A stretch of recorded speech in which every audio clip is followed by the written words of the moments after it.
Hi, I'm Jeff Bellomo with Bellomo and Associates. I am so excited for you today. You are here today at the Life Care Planning Workshop. It is my distinct pleasure to introduce our speaker, Meg Motter.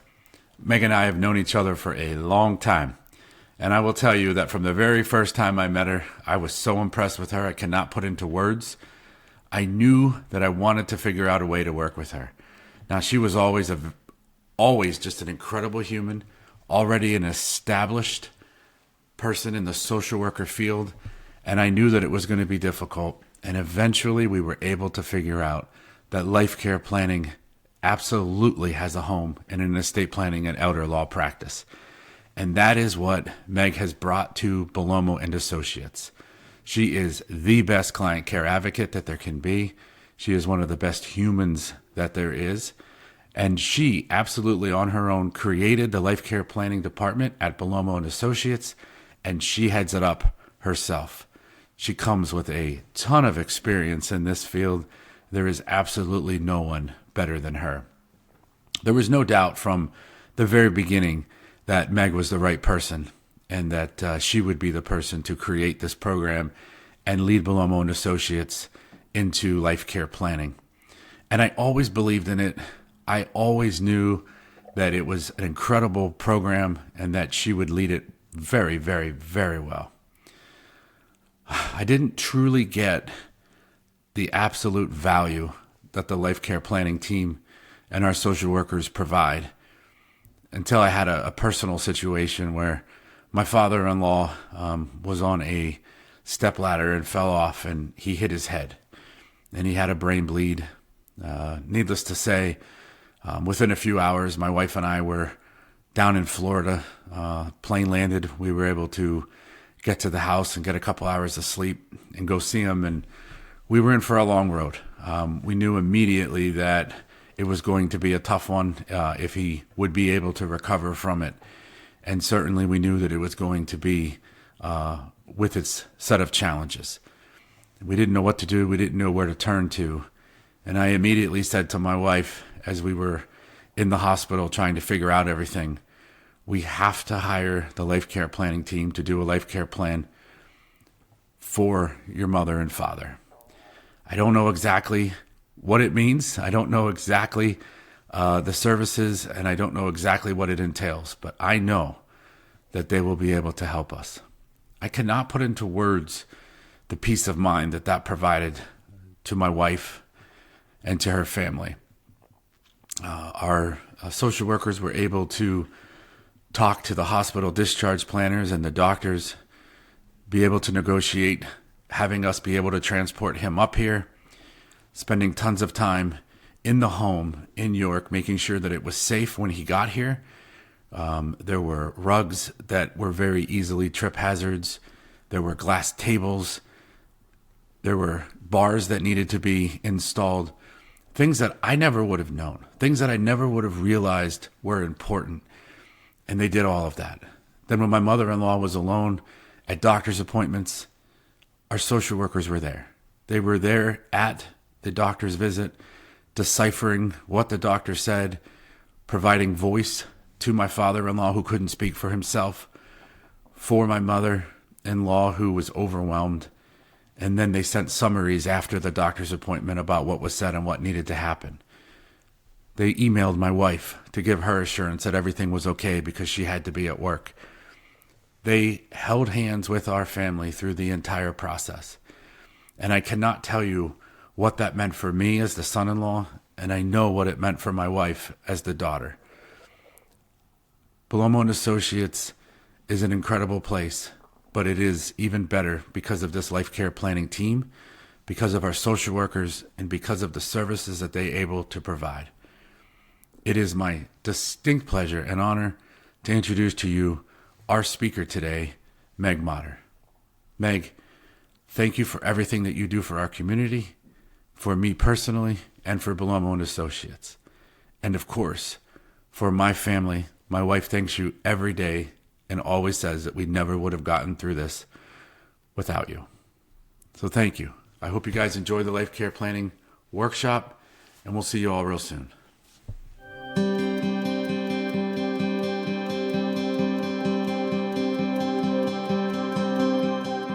Hello everyone, my name is Meg Motter and I am a client care advocate and the Director of Life Care Planning at Bellomo and Associates. Welcome to our Life Care Planning Essentials Workshop. Our goal today is to teach you a little bit about the basics of what you'll need to know as you navigate elder services in the community, as you face challenges moving forward if your loved one is unable to live at home. And then throughout the presentation, you're going to learn a little bit about what we actually do at Bellomo and Associates with regard to life care planning as a program that we have as part of the fleet of lots of programs that we are able to provide as services to our community. So let's get started. A little bit about Bellomo and Associates, you may or may not know. We are a firm that educates. That's exactly why we're here today, and we've asked you to watch this recording so that you can learn all that you might need to know as you navigate the process of aging. We pride ourselves on being the client first, we do the right thing law firm. One of the things that we are most proud of is that our founding attorney, Jeffrey Bellomo, is a certified elder law attorney. That is a huge accomplishment. He is a very kind, humble man, but at the end of the day, he's one of the smartest people you'll ever come to know. So he is really second to none, and we're proud to be part of his firm. This is our team. I love to point out my two favorite coworkers. Yes, I have them. This is my beloved middle child, Jenna. She is our law firm leader. Super proud of Jenna. She originally was Jeff Bellomo's daughter's ballet teacher. And her little sister, my youngest, Julianne. Julianne works as the person that scans all the documents and does all of the behind the scene things that lead to you getting your Medicaid application in place, your power of attorney, your trust, your last will and testament. So they're my favorites. And I want to introduce you to our Bellomo Life Care Planning team. We have 3 social workers now. Myself, this is Danielle Rhodes. She's been with the firm for about a year or so. And this is Ashley McCabe, who is another social worker with our team. We are thrilled to be able to say we have 3 social workers here. All right, today we're going to talk a little bit about the firm, a little bit about the team, which I've already introduced you to, and then most especially about life care planning. Here's my story. This is me back when I was 16 years old, and if you really want to know how old I am today, you'll have to look up when was the summer that Princess Diana got married, because that was the summer that I drove my grandmother down to South Carolina to visit with her relatives. And this is my great uncle Wayne, and he is a gentleman that had had a stroke about 20 years earlier. And his wife, my Aunt Tiny, and yes, she was tiny, she was his caregiver. This is, I think, the moment I fell in love with working with the elderly and ended up with a career in social work, specifically focused on aging. I met Jeff through my daughter, through the ballet experience, and had been teasing him for a few years. When are you going to hire a social worker? I don't think he really knew what that would mean in an elder law firm, but today he certainly does. I've been with the firm about 5 years, and it has just been a privilege to grow this program. All right, let's start with some basics about aging. You're going to learn some terms you probably have heard of but weren't quite sure what they were. The first being activities of daily living. The acronym is ADLs, and then we'll talk a little bit about some of the typical things that happen as you age. If you're at home watching this recording, you're probably going, oh, yes, I can relate to that. We're going to talk a little bit about falls and the importance of being preventative in that area to help prevent you from having to be hospitalized and having to need a higher level of care. And then we'll make reference to some cognitive issues and some strategies that you can use to try to age well and avoid having some of those challenges. Okay, ADLs. You'll see here on the left side, these are the markers that determine what services you're eligible for. If you're looking for something such as the Veterans Aid and Attendance Program, which is a program for veterans themselves, and also for the surviving spouse of a veteran who has served in wartime, if your assets are under about the threshold of $160,000 and you were discharged in good standing in the military. So let's pretend for a moment that our friend Fred is applying for VA aid and attendance. So the assessor is going to come out and ask a lot of questions about these things. Is Fred able to feed himself, dress himself, toilet himself? Well, let's say Fred is a very proud veteran, and Fred tells the assessor, "Oh, I absolutely can do those things. I have no problem at all doing those things." Your job as the loved one is to be either behind Fred, kind of giving some nonverbals like there ain't no way he's going to be able to do that, or you're going to be reaching out to the assessor separately, either going with them to the car after the assessment or calling them and talking to them prior to or after the assessment, because we want the right information, okay? So let's say that Fred has severe arthritis. Fred gets up. Fred is this determined man. He was a soldier, after all. He can dress himself, but it takes about 30 minutes. And then after that, he has to lay down and rest for 10 minutes. Yes, he dresses himself, but he becomes a no because of the amount of time and effort and toll it takes.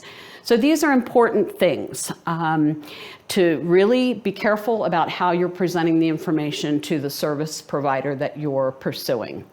On the right side, we've got the instrumental activities of daily living: cooking, cleaning, shopping, meal preparation, telephone, laundry, managing your money, managing needs in general, and the ability to travel. Sure, you may have stopped driving, but perhaps you have some cognitive deficit and you no longer are able to even navigate calling for an Uber or navigating the transit system, the public transit system. Sadly, these areas are where many seniors need help. Unfortunately, most insurances, most long-term care insurances, certainly things like the Veterans Aid and Attendance Program, the Office on Aging services that provide options program services, the Medicaid waiver. You can't easily get help with those things unless you're already getting authorized for help with the activities of daily living.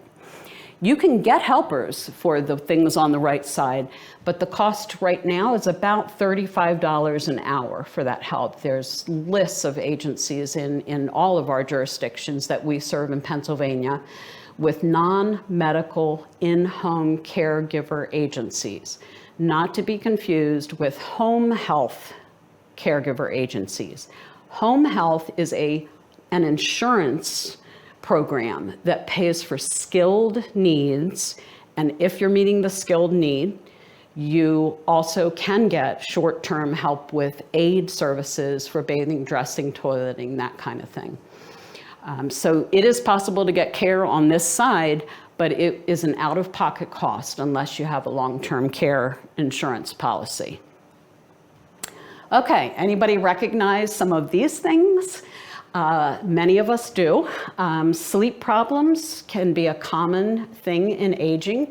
And by aging, I mean you might be in your 60s and start noticing some changes. 70s, 80s, 90s. We live in a world where if you're in your 70s and even early 80s, you're not considered elderly. That's the great news today, is you're not really that old. Once you're in 90, 92, 93, that is really where we see the biggest needs. But we want you to plan well before that. We want you to be 60s, 70s, and being cognizant of those changes and getting help with them. Let's talk about delirium. Delirium is atypical. If you woke up and went and visited your mom and she was talking out of her head and she was saying things that just made no sense, probably we're going to make an educated guess that she may have a urinary tract infection, Or perhaps she mismanaged her medications and took too much or didn't take enough. Something is not right, and it's a medical issue if an elder suddenly becomes delirious or talking out of their head, hallucinating, having strange thoughts and confusion. Get thee to your doctor.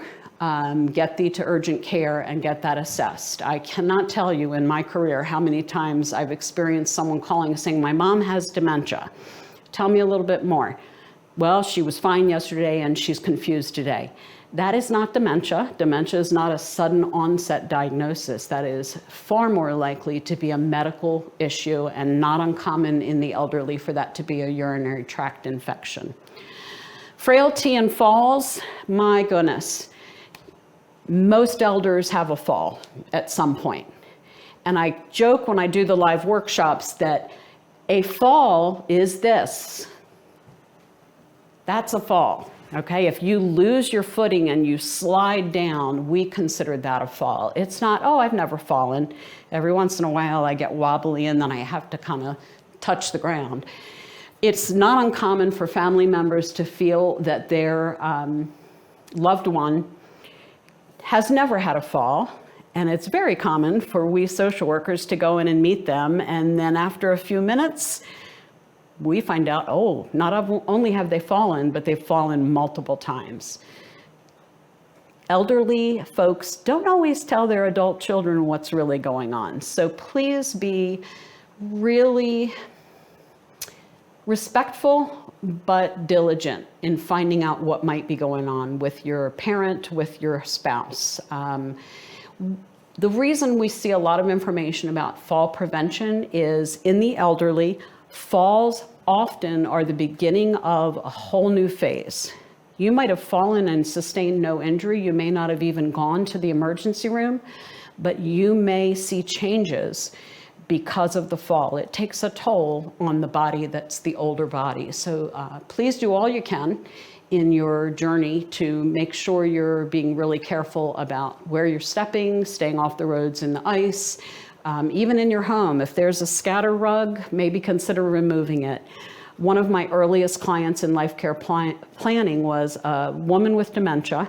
She was happily sitting on the sofa when I did the initial visit. Her son and her husband were at the assessment, and we go for the first visit. It's usually an hour and a half, 2 hours, where we talk about all the things.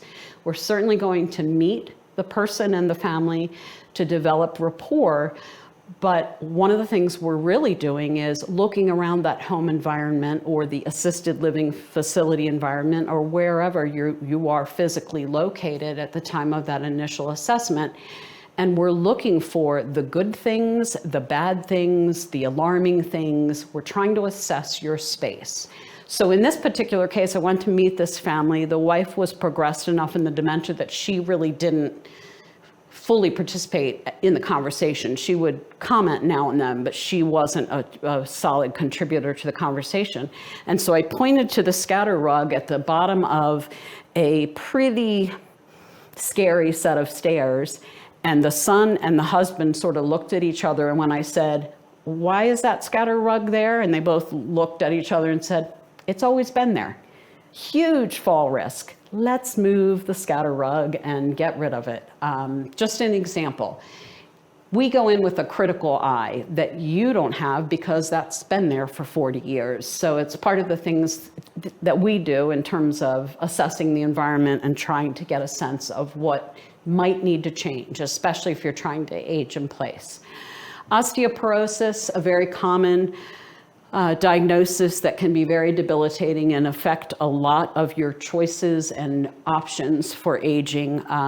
Weight loss, malnutrition. I talk about my mother-in-law in this part of the training. My mother-in-law had heart condition, and she was instructed to please weigh herself every morning. My mother-in-law lived to be 95. She would weigh herself faithfully, but when she was up 3 or 4 or 5 pounds, she wouldn't do as instructed and call her doctor. She would say to herself, well, I've been going out a lot lately. I've been eating out, so I probably gained a few pounds. Elders don't gain weight. Certainly not like that. So if you're seeing weight gain, that is often retaining fluid, extremely hard on the heart, extremely hard on the lungs. That is something that you absolutely want to get taken care of and addressed. On the flip side of that, weight loss, not uncommon. You've known plenty of elders, I'm sure. With each decade, in our 70s, we may actually lose some weight, not uncommon. 80s, we're gonna lose a little bit more weight. 90s, we're gonna lose even more weight. And our stature is gonna change. We're gonna appear more frail. My mom is 91. She's appearing more frail, yet she lives independently, she still drives. She is the volunteer that picks up the elderly person and drives them to church in Baltimore, Maryland on Sundays. So my mom is a go-getter, but I see her frailty as she is entering her 90s. So again, not uncommon. If you see significant weight loss though, something's wrong. Definitely want to consult with your doctor, figure out what that might be. It could be disease. It could be what we saw in the pandemic, where elders were isolated and lonely, and we saw some weight loss with those folks because those were tough days. Nevertheless, if it looks significant, you definitely want to get that addressed. Last but not least, polypharmacy. Polypharmacy means 5 or more prescription meds. Wow. Many of us are on multiple prescription meds, and certainly we see that in the elderly. I'm not here to tell you what to take, what not to take. I'm simply here to say, let's make sure you know what you're prescribed. You regularly review those medications with all of your providers, but especially your primary care provider, and you ask them, why am I still on this med? My father-in-law is an example. He lived to be 96 years old. He had a heart attack when I was pregnant with my youngest, so this was many years before he died, and he was still on meds from that heart attack hospitalization. And at one point, we were with the doctor, primary care physician, and we sort of asked the question, why are you on it? Well, I don't know. The doctor prescribed it back in 1998. So really, really be diligent about knowing your meds. I am always shocked when I talk to an elder and they don't really know. They just sort of blindly take the medication. Others that are really, they not only know what the med is, but they know why they're taking it. You need to know why you're taking meds. You need to know the side effects, and you need to take care of those things. Super important for all of us, but especially in the elderly. Okay, little bit of an educational moment about the differences between a regular primary care physician and a geriatrician. A gerontologist is typically somebody that studies aging, okay? I did that in college, I did that in grad school. A lot of gerontologists study behaviors in the elderly, all sorts of things. A geriatrician is a licensed medical doctor. Their specialty is geriatrics, unlike a medical doctor that's a family doctor who really hasn't specialized in aging. They have had coursework in aging, just like they've had coursework in children and teenagers and young adults. I typically ask the question, do you have a primary care physician? Most people say yes. Do you like your primary care physician? If their answer is, and they're 80 years old, I strongly encourage them to consider the geriatrician as an option. Nobody should have a reaction about the most important medical provider in their plate of providers. Finding a geriatrician is a little bit difficult in the world we live in as our aging population increases, but they are out there. So if you're in a situation where you might or might not want to pursue that, I would say do it sooner rather than later because of wait lists and difficulty acquiring that. Let's talk about the places we go when Fred falls. And Fred is going to start out 9 times out of 10 calling 911, going in the ambulance, and landing in the emergency room. Fred's going to get some scans. Chances are pretty good Fred's fractured a hip or something. Fred's going to stay at the hospital under his Medicare benefit. If he's there for 3 overnights as a fully admitted patient, he then has the opportunity to open up a world of rehabilitation benefits under his Medicare plan. We used to hear a lot of confusion about observation status, and I'm talking 20 years ago when that first started. That's Medicare. It's a benefit that's paid for, but you're not fully admitted. That would be if I went in, let's say I'm a Medicare customer. If I went in and just was dizzy and having kind of these real strange episodes, they wouldn't fully admit me unless there was something else that they found in the blood work, that kind of thing. But they might put me on observation status. You are in a bed, you are there typically overnight, but you are not fully admitted. People get confused about that. So be aware that you are in observation or in acute, fully admitted care. Fred's probably, if he's fractured something, most assuredly going to be in overnight. When Fred is ready to be discharged, then we get to the point of, should Fred go home? Possibly. Should Fred go to acute rehab in the York area? That would be Encompass Rehab Hospital. There's also WellSpan. Those are just examples.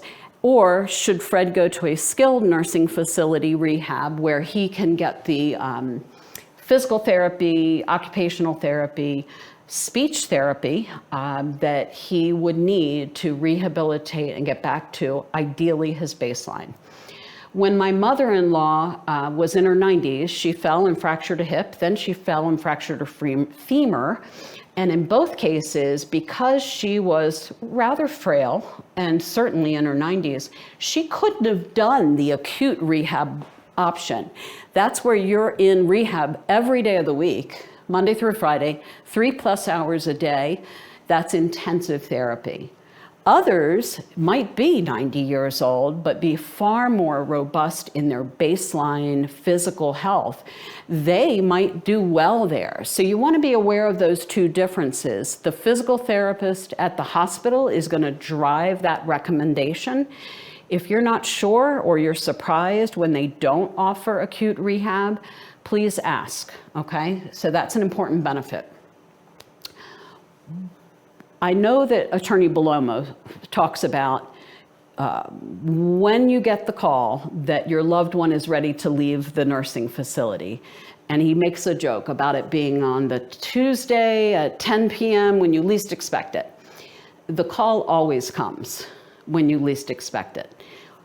When Fred falls and you get the call that Dad has fallen, please begin thinking about what's my discharge plan, okay? We need to start immediately. This is the beauty of having a life care plan, hiring our firm for the 1-year contract. That's the initial year of life care planning. When your loved one that's under our life care plan falls and you, the family designee or the spouse, you call Meg or Ashley or Danielle to let us know that, we are immediately going to work to figure out, okay, what's going to happen when they're ready to leave the hospital, and more importantly, when they're ready to leave their rehab days. In the skilled nursing facility, the average, according to national data, is 28 days. I rarely see that. It's more like a couple weeks. If your loved one has cognitive challenges, a dementia diagnosis, and can't follow the instructions for what to do, it may be even shorter. If your loved one is not feeling great on a couple of days and after 2 or 3 days refuses to do therapy, they can't continue to bill your insurance. So it's really important to remember that this is a short-term benefit.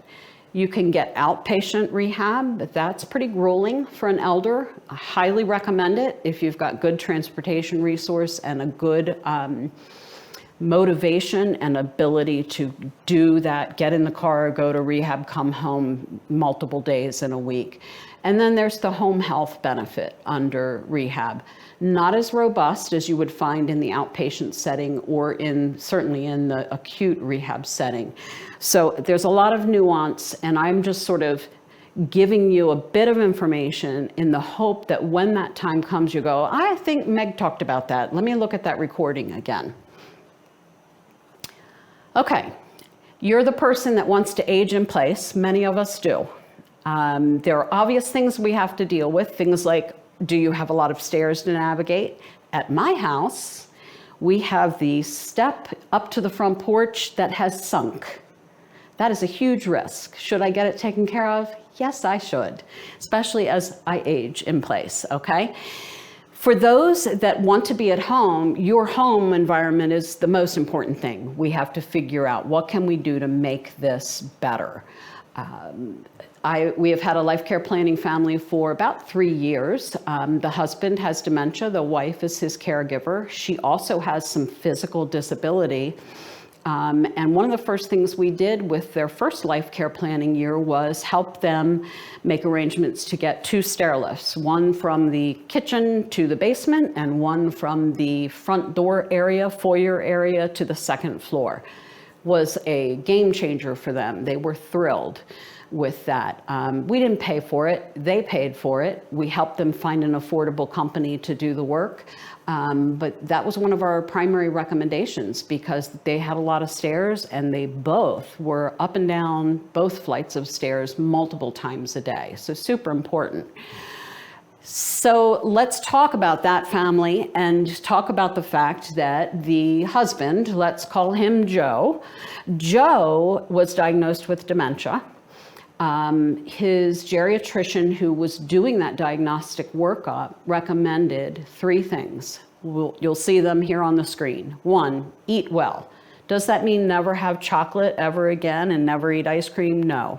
Means make your foundational diet as healthy as you can make it within reason.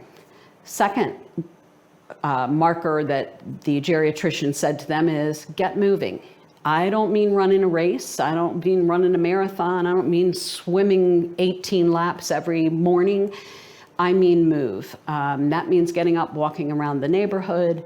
In this particular case, the couple took these recommendations very seriously and immediately enrolled in a local gym and started going and swimming at least a couple times a week. They didn't do it every day, but they made an effort.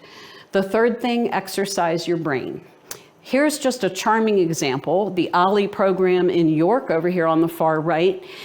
That is a gem, and that is something that a lot of seniors don't know about, interestingly. Now, we know that it's on the Penn State campus in York, and Penn State campus is shutting down, but I'm very hopeful that the OLLI program will continue. I know that they're looking for different space to have that program.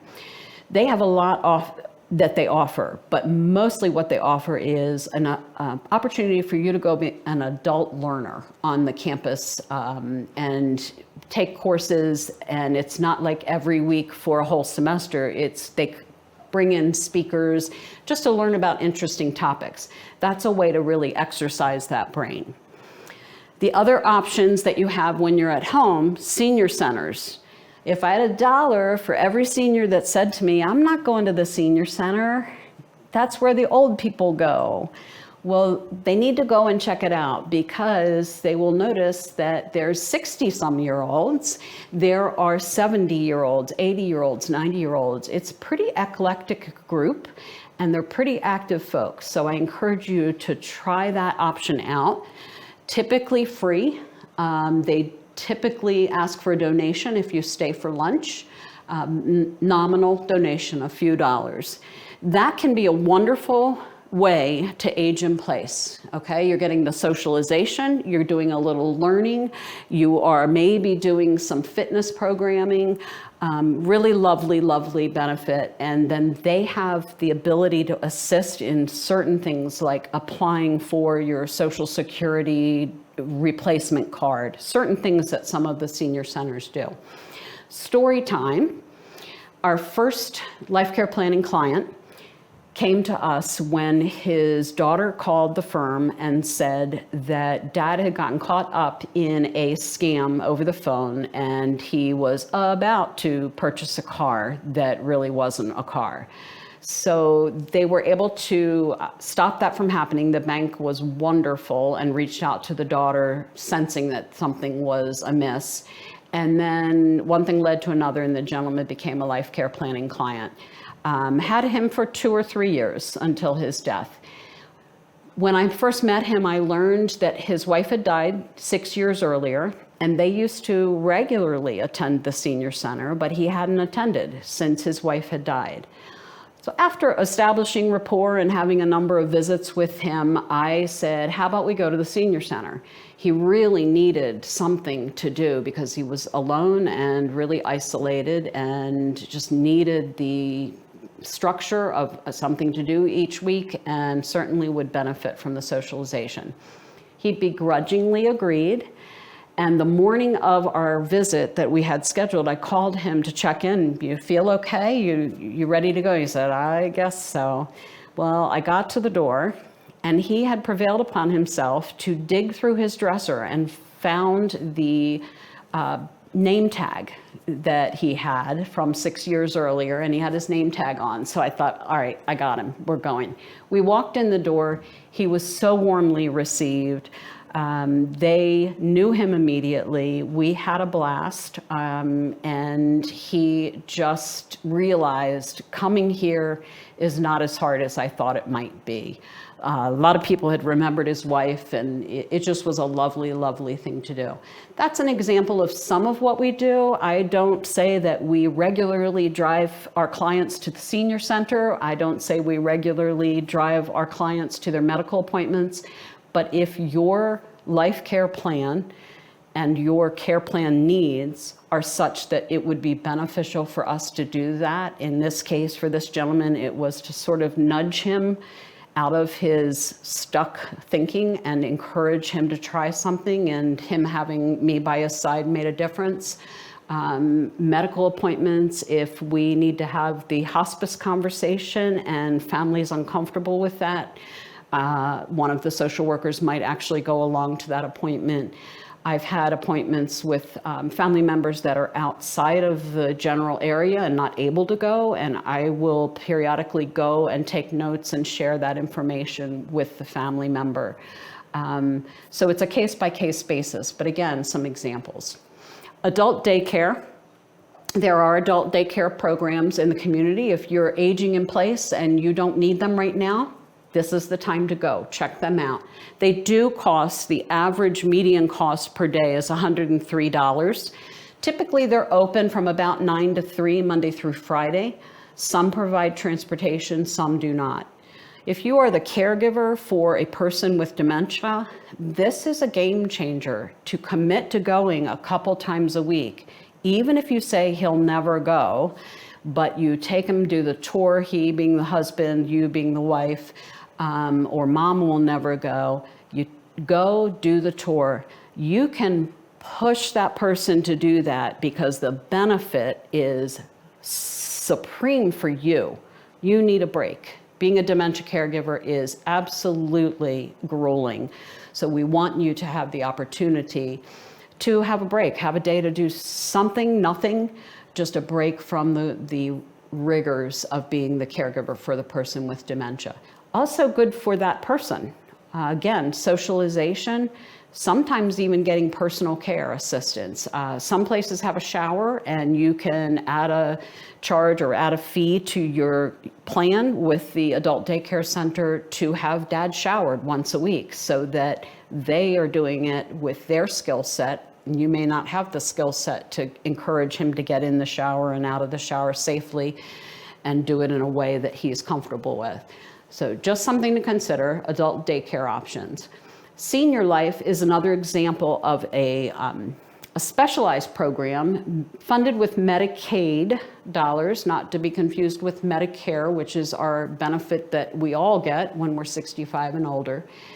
There is a marker of income and asset that's quite rigorous, so you have to not have a lot of assets to be eligible for that program.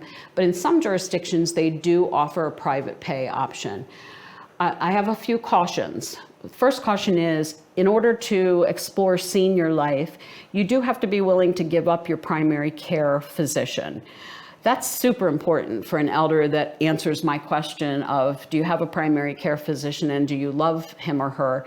And if they say, oh my goodness, had him forever, love them, that might be too difficult a transition and honestly not worth it. If you've had that person for 30 years and you are very much in relationship with that primary care physician, we may not want to upset that apple cart. The other caution, Senior Life, if you go on their website and just plug in Senior Life Pennsylvania, you'll be taken to a list of all the services that they offer. They are paid on a per diem rate, which means each participant, they get reimbursed. The Senior Care, Senior Life program gets reimbursed for your participation. Their job is to become good stewards of your reimbursement each day. So don't expect that just because it's on the list, your mom or dad, your loved one is going to actually receive all those services. It's negotiated and it's based on what is truly needed. So just a caution, something to look into, but the first marker to figure out is if your loved one financially is eligible. All right, here's where the biggest questions come in our world. Facility options. You're no longer able to live at home, or in the case of one of our families, the primary caregiver is needing hip surgery, and the spouse that is ill is going to need care while the spouse that needs the surgery gets surgery. So we're looking at these options not only for permanent residency, but sometimes for respite, sometimes for just for the month or two that the other family member needs to have an operation. Personal care homes, we kind of refer to these as the mom and pop homes, okay? Basic medical monitoring in those homes. Not a lot of restrictions. I see, as I travel around all these different counties that we go to for life care planning clients, you sometimes see the small brick churches transformed into a personal care home. They are okay places, but I really want you to be super careful, because if you're trying to move from your home as an elder that needs to be somewhere, this is only a temporary home. This is not a permanent choice for most of us. We will need to be at some point, if we can't be at home, we'll need to be in at least an assisted living facility. So I love these places. They're extremely affordable compared to the other three options. However, it's not for someone that needs a lot of monitoring and a lot of care. It's really a hands-off. You're almost like you're renting a room and they have a little bit of help. So worth looking into for affordability especially, but bear in mind it's not a permanent solution. Assisted living facility. This is where most of us will need to be if we can't be at home, okay? We used to think we all would need to be at the skilled nursing facility over here. Not anymore, okay? That is new and different information for many of us. The skilled nursing facility is number one person going to a skilled nursing facility is going for the rehab that we talked about when Fred fell and fractured his hip. Okay, so you're going to a skilled nursing facility, otherwise old-time verbiage nursing home, really old-time verbiage the old folks home. The SNF, SNF is the acronym. We use it all the time. My apologies if I ever use it in an email to you, because it's just naturally pops out of my fingers, but it's a skilled nursing facility. The Medicare benefit's going to pay for that rehab up until day 20. Then Medicare is going to continue to pay, but only 80% of the bill. So if the cost of care in that facility is $400 a day, you then on day 20 and beyond are going to be responsible for 20% of that cost of care. In addition to that, bear in mind that if you've got a supplemental insurance, that may pick up. The supplemental may pick up the additional cost, that 20%. So you want to be in the business office having conversations, make sure when your loved one is admitted for the rehab that you march yourself to the business office and make sure they have all the correct cards and information about your health insurance. Once that rehab stay ends, you'll supposed to get 2 to 3 days notice. It is a form that is supposed to be given to you to alert you that your Medicare days are winding down. Sometimes the resident gets the form. Not helpful, because the resident's sick, hurting, working on trying to feel better, and that might get buried. So you, in addition to marching yourself to the business office, march yourself to the social worker's office and say, hey, when you do that notice from Medicare, can you make sure that I am also given a copy of that notice or a phone call to let me know? This is the scenario where you want to already know, because when Fred fell, you started thinking about what's our discharge plan once Dad finishes rehab. Dad can stay in the facility if the facility has bed availability on the long-term care side, if Dad is willing to pay $400 a day, which becomes something like $15,000 a month or more. There's a lot of ifs. So we want you to be well prepared. If you have a long-term care insurance policy, learn it, master it in life care planning. Any of our families that do have long-term care insurance, we try to proactively, a year or 2 or 3 in advance, get in touch with the long-term care policy provider and sort of master the material and encourage the family to, so that when this scenario presents itself, we have a sense of how long is the benefit, what's the number of months that they can get that care, how do we file a claim. So in the skilled nursing facility, most folks are going for rehab. Certainly many are there for long-term care. The payment sources are your pocketbook, your long-term care policy, or portion of the cost is paid for by the long-term care policy, or Medicaid, long-term care Medicaid.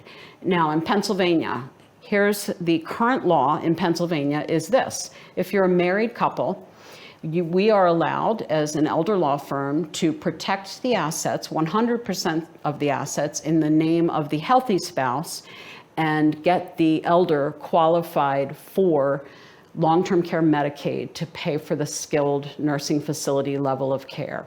We get a lot of business around that need, so keep that in mind. If you're a single individual, we can protect roughly half of your assets and get you eligible and qualified for long-term care Medicaid to pay the bill at the nursing facility if that's truly where you need to be for long-term needs.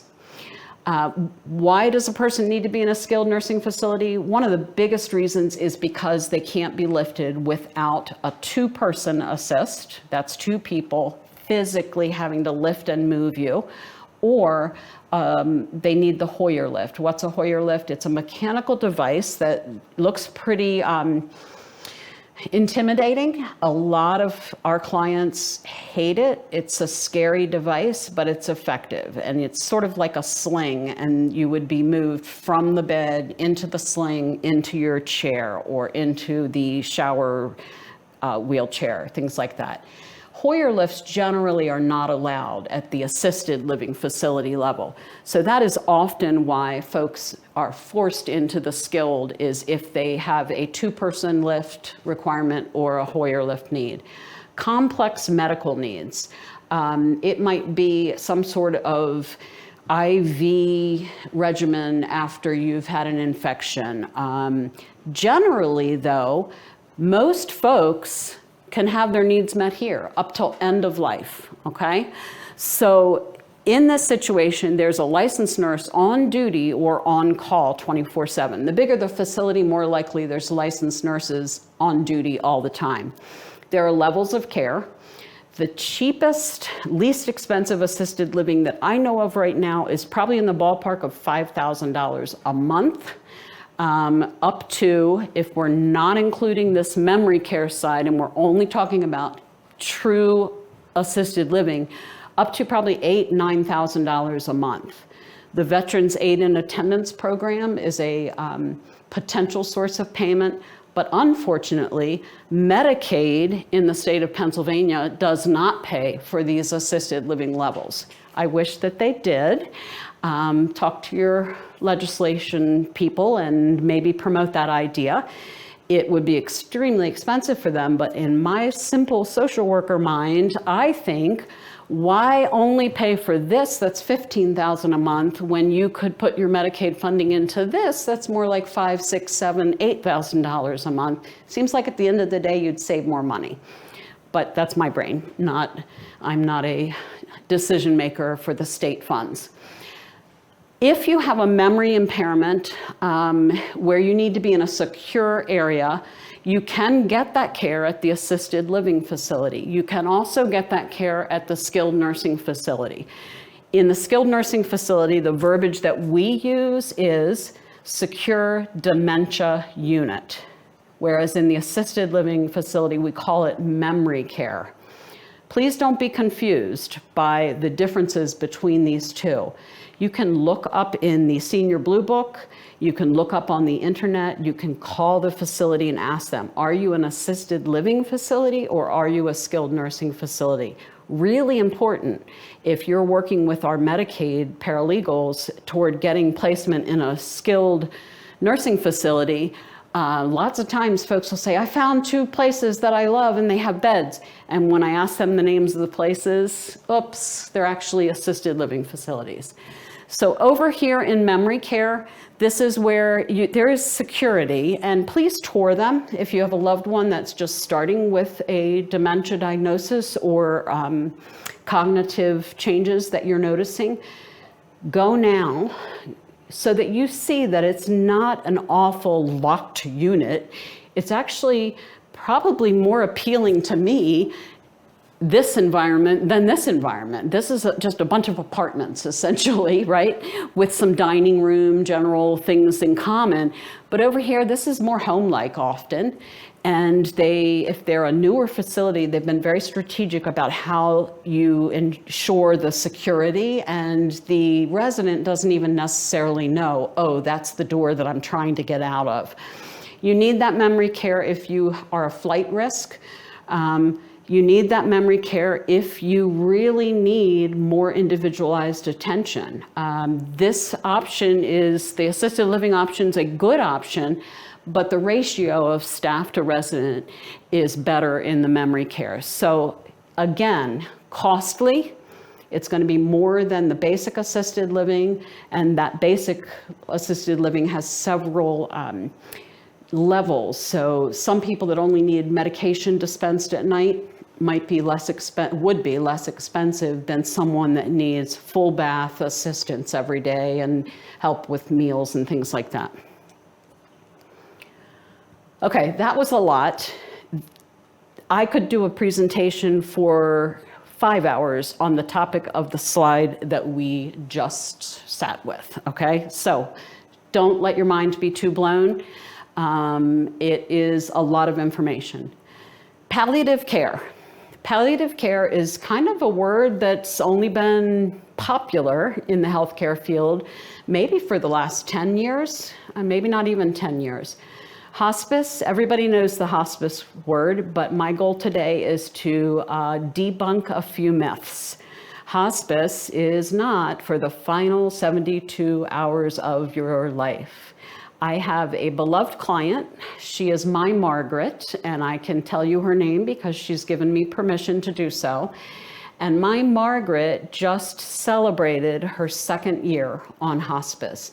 So please think of Margaret when you're thinking, oh, we don't need hospice yet. We might need hospice a year from now. Explore it. Medicare pays 100% of the hospice benefit for the following areas, and I'm going to move the slide to show you what that is. The hospice benefit is 4 levels of care. A nurse case manager, typically an RN. That person, when you're stable in your disease progression might only come once a week and just check in, make sure you've got your medications, make sure that your symptoms are well managed. An aide, according to the Medicare regulations, can come up to 7 days a week. They're not coming for a chunk of time, they're coming to do a task-based service. So you may choose to have them come 3 times a week to assist mom with the showering. They'll come in, they will not be rushing, but they're coming in to do that shower, to chit chat for a few minutes and then to leave. So it's not a good option if you need care while you work, but it's a wonderful option for the general level of service that you can get paid for 100% by your Medicare benefit.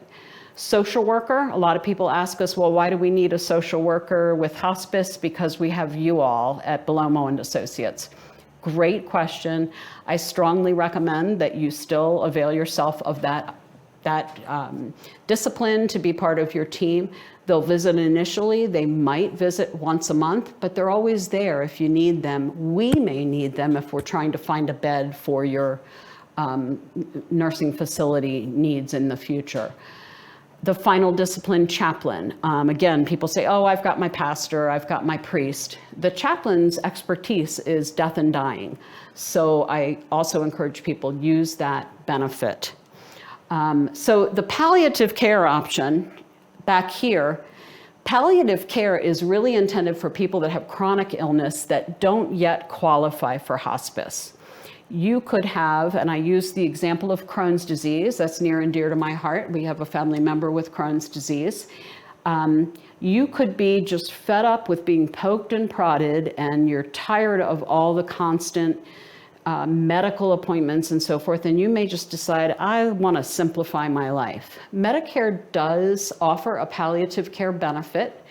It is the nurse practitioner that would come to your home and be sort of the eyes and ears for your primary care doctor, and you don't have to get up and go through the hassle of going to the primary care's office. You can be in your comfort of your home. The palliative care nurse practitioner comes in, then collaborates with your primary care physician.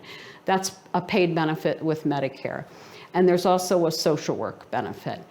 So when you're looking for something, but you're told I don't qualify for hospice, palliative care may well be the option to consider and explore.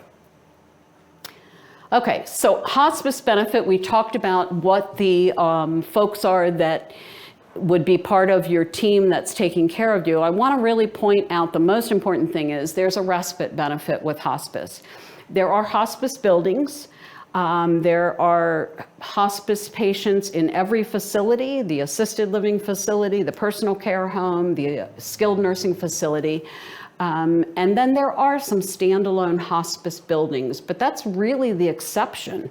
The rule is most people are getting their hospice services in the setting of their choosing within the community.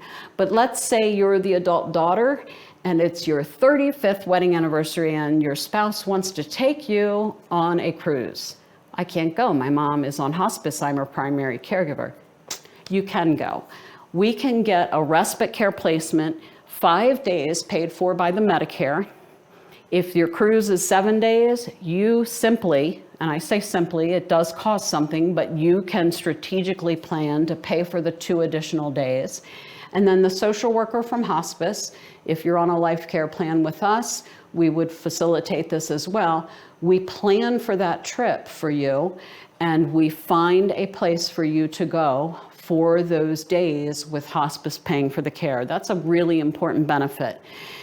There are eligibility periods in hospice. There's an opportunity to get more respite days further down the path in a future eligibility period. So it's not a once and done model. My Margaret, she could have had multiple. She's actually living in a skilled nursing facility now, so she doesn't have need for that, but she could have had that if she was in the home with a loved one. One final thing to point out about hospice, we do have hospice graduates. What's a hospice graduate? A hospice graduate is an individual that actually improves so much with the tender, loving care of the hospice team that they actually no longer qualify for hospice. They may not be cured, but they've stabilized such that Medicare no longer will pay. This is an amazing thing. Who wouldn't want to be a hospice graduate and graduate and get so well that they actually no longer qualify for hospice? The hospice team would still stay in touch with you, and then as the person declines again in future months, then we would get the hospice program back in swing. Okay, my final thing to talk about, life care planning. We are one of many firms in the country, elder law firms, that offer a life care planning component. Probably about 25 years ago, two gentlemen decided, wow, I need someone that has some level of social work expertise. One is Jerry Rothkopf. Rothkopf Elder Law is a well-known law firm in Pennsylvania, but also in New Jersey. And he's sort of thought of as the founding father of life care planning. He's now retired, I believe. And then the other is Tim Takis. He has a law firm down south. He actually is now retired as well. But around the same time as attorney Rothkopf, Tim Takis was developing his program. Since then, over the course of the 25 years, there are many more life care planning elder law firms. So if you're watching this recording and your loved one is not within the state of Pennsylvania, we can't help you, but feel free to go to the Life Care Planning Law Firms Association website and do a search in your state to see, are there life care planning law firms in my area that might be able to help me? We're holistic. A lot of people ask me, do you offer a model where I pay you for X number of hours? No, we do not. Here's why. It takes me about 15 minutes to say hello to you, so that's one reason. The other is the whole intent of the life care plan is that we become part of your village, part of your team. And we come out and we spend a couple hours just getting to know you, developing your life care plan, meeting with attorney Bellomo, asking him questions, strategizing what's the best way to stretch this person's dollars and achieve their goals. We know you, we know your personality, we know your wishes, we know your goals. It's very different from what you might experience if you did one of the phone calls to a place that can help you find an assisted living facility. We are part of your team. We'll take you on the tours of the facilities if you prefer to have that or need to have us do that. We advocate for you if you're hospitalized. We want you to call us and let us know. Then we're on the phone with the discharge planner. If we can, we're going to come to the hospital and visit you. Great example of that. One day a couple years ago, I was with my mother at the emergency room in York, and for whatever reason, I was prompted to throw my Bellomo sweater in the car. No idea why. It's Saturday afternoon. I'm not going to need that. I'm sitting in with my mom in her ER room, and I'm looking at my work phone, and there's a message from the wife of one of my life care planning clients saying, Meg, I'm really stressed. My husband left this morning. A neighbor took him to the ER because of a medical issue. She is just a bit disabled, so she wasn't able to go. Chose not to go, thought they'd be there a few hours and come back. The neighbor left him, and she couldn't reach him. And I said, Mrs. So-and-so, I called her back and said, you will not believe this. I am in the very hospital, in the ER room where your husband is. Let me put on my sweater and my name tag and go to the front desk and ask where your husband is. So sure enough, he was 2 doors down from my mom. And I knocked on the door and walked in, and he just looked around, and I'd known him at that point for, goodness, a couple of years. He just looked around and he just started giggling. And he just shook his head like he couldn't believe. He's a retired pastor, so he just was in awe of how the Lord had provided for him that day. So I love to tell that story. Am I going to run to the ER if you're there on a Saturday? Not necessarily, but I ended up taking him home. But we do try to stay in touch. We're a Monday through Friday group, but I am well known for peaking on the weekends, and if it's something that's time sensitive, I'm going to call you. we're part of your family. We come to all the things that are important to you. And if we're privileged enough to be with you at the time of your death, your loved one's death, we are going to be there, and we are going to be heartbroken. And there are many stories we could tell about that, because we become just as connected and loving your person as you. The client is our elder. A lot of times people ask, well, what about the adult children that have a different opinion about what should be happening to mom or dad? That's why we are licensed master's level social workers, because we have the training and skill set to navigate that. We want to honor the elder's wishes, but what if the elder is extremely impaired with dementia or just poor judgment? We work hard to navigate that. But the elder is the identified client. Pre-planning. We have clients ranging in age from 44 to 96 right now. Most are in their 70s. So if you think, oh, it's not time yet, maybe it is. Care coordination, we are there to coordinate whatever is needed to get other services in place, to stay on top of those services and make sure that you are getting excellent care, to advocate when you're not getting excellent care, to partner with whomever is involved. And that often is Attorney Bellomo, your financial planner, your family, our team. Lots of times we have meetings including all those people. So we're here for your legal needs, we're here for your financial needs, and we're most importantly here to help you develop the care plan that you need. Okay, so we've talked about all these things. We're going to protect your assets to the extent that we can. If you need Medicaid, we're going to refer you all over to our Medicaid team to have that considered.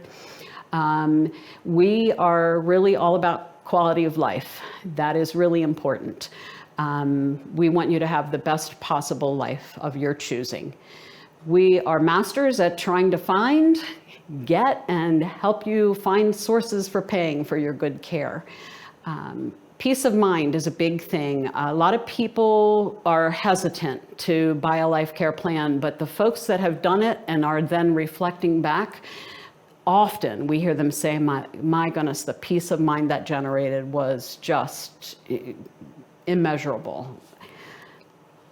All right, to get a life care plan, to at least have a call or a Zoom meeting or an in-person meeting with me, whatever your preference would be, all you need to do is reach out to the firm and say you're interested in life care planning. And there are some technology options where you can just go in and look at my schedule and get an appointment booked. That's typically an hour meeting where we just brainstorm together, and I'll start to tell you, here's what we would do, here's what we could do for you with life care planning. If in that call I discover, wow, Medicaid is way more important, and an example would be you need help now and you qualify financially in the income category, monthly income, for Medicaid waiver for home-based services, I'm going to say, let's look at Medicaid waiver, and then at some point in the future, you might want to circle back to life care planning. Some clients do both. If you're interested in attending a 3 Secrets workshop, and this is just helpful information and you're good for now and you're 50 years old, do you have your power of attorney document? Do you have your health care directive? Do you have your last will and testament? Those are such important documents. We all should have them. If we're 18 years old, Attorney Bellomo would tell you, you really need to have that kid going off to college have at least a financial power of attorney, but certainly the full power of attorney with financial and care is super important, healthcare directive as well. So if you don't have those, call the firm and ask to be enrolled in a 3 Secrets workshop so you can move forward with that plan. The prices for life care planning, year number 1, $11,750. After year number 1, there's a big lift in year number 1, as you can imagine. But if you wish to renew and you're not obligated to do so, it's $6,000 for year 2 and every year thereafter that you would want to have a life care plan. Married couple, we reduced the price to $14,500 for year number 1, with the renewal $7,500 for year number 2 and beyond, if you wish to have a life care plan. We have had occasion where the identified client died, and we fulfilled the rest of the year for the spouse. So there's creative things that we do, but these are the basic prices. What does it include? All the things I've told you about our team, our involvement, our visits to you. I just visited a gentleman this afternoon whom I've known for almost 3 years. And his family really likes having my eyes and ears on him as his confusion progresses a little bit. He lives independently. I see him pretty frequently. That's not the norm, but because it's needed and really beneficial to the family that's not as local, I go more often. Each plan's different, but what it does include is, if you don't have a power of attorney document, we're going to include that with no additional charge. Your healthcare directive, what we call a caregiver agreement, if you are looking at Medicaid and you're paying privately for a family member to do care, we want you to have a legal document that shows the expenditure that's going out so that you don't mess up eligibility for Medicaid. Also, if you just have someone that's your neighbor, your friend that's doing it, I really want you to have a legal document, because the he said, she said thing is taken care of when I pull it up and go, that's not what the caregiver agreement says. So we include that. It might even be more than one caregiver agreement. Your last will and testament is included. And last but not least, the Bellomo Red Wagon Club. That is membership in a club that has so much going on. Weekly attorney hours on Thursdays at 2 p.m., weekly social work hours on Tuesday evenings at 7 p.m. Activities, trainings, social experiences, my very favorite being the picnic that we have in May now for all our Bellomo Red Wagon Club members. And second favorite is the annual meeting in the fall, where Attorney Bellomo presents to all that wish to attend about what's going on in the legal world and what changes are happening. And then we sometimes even have me get up and talk about life care planning stories. So great benefit in that Red Wagon Club as well. Let us know how we can help you. It is a privilege to come alongside our families. I know that Danielle Rhodes and Ashley McCabe share my sentiment every day. We talk to each other throughout the whole day, and it is our greatest privilege to be your helpers. So please consider allowing us the privilege of doing that for your family. Have a great day.